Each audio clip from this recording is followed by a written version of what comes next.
بسم اللہ الرحمن الرحیم۔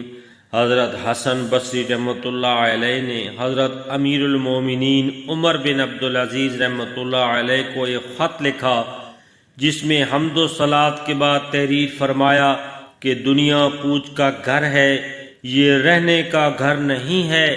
حضرت آدم علیہ السلام کو اس میں سزا کے طور پر بھیجا گیا تھا کہ جنت میں ان سے ایک لغزش ہو گئی تھی، اس لیے اس سے ڈرتے رہیں۔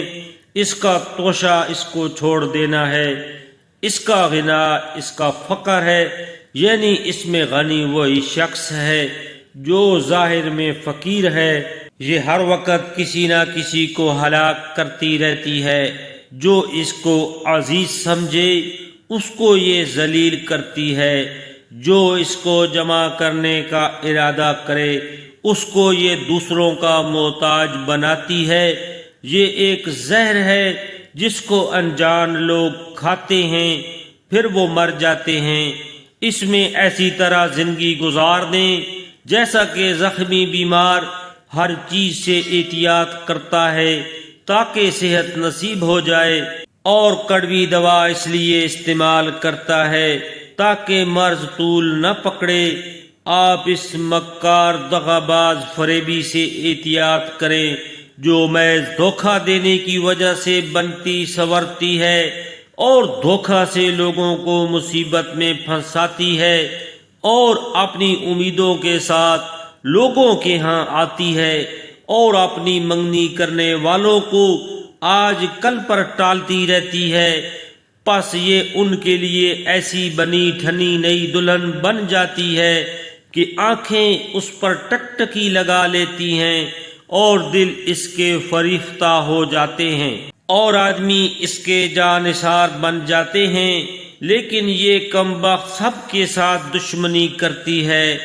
حیرت ہے کہ نہ تو رہنے والے جانے والوں سے عبرت پکڑتے ہیں اور نہ بعد کے آنے والے پہلوؤں کا حال سن کر اس سے اعتراض کرتے ہیں، اور نہ اللہ تعالیٰ کے ارشادات کو جاننے والے اس کے ارشادات سے نصیحت پکڑتے ہیں، اور نہ اللہ تعالیٰ کے ارشادات کو جاننے والے اس کے ارشادات سے نصیحت پکڑتے ہیں۔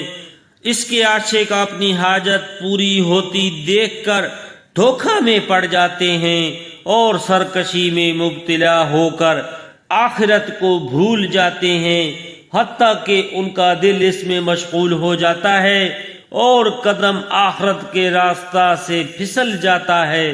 پھر ندامت اور حسرت کے سوا کچھ نہیں ہوتا کہ موت کی اور نزع کی کرب اور بے چینی ان کو گھیر لیتی ہے، اور ان سب کے چھوٹ جانے کی حسرتیں اس پر مسلط ہو جاتی ہیں۔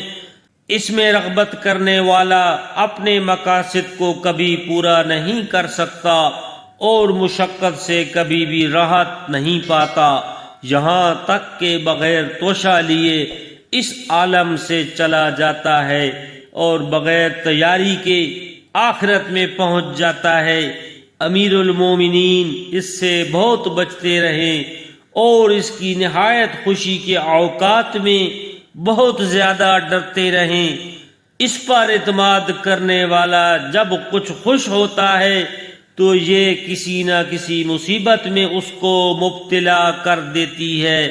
اس میں خوش رہنے والا دھوکہ میں پڑا ہوا ہے اور اس میں ضرورت سے زیادہ نفع اٹھانے والا نقصان میں پڑا ہوا ہے۔ اللہ رب العزت عمل کی توفیق عطا فرمائے۔ جزاک اللہ۔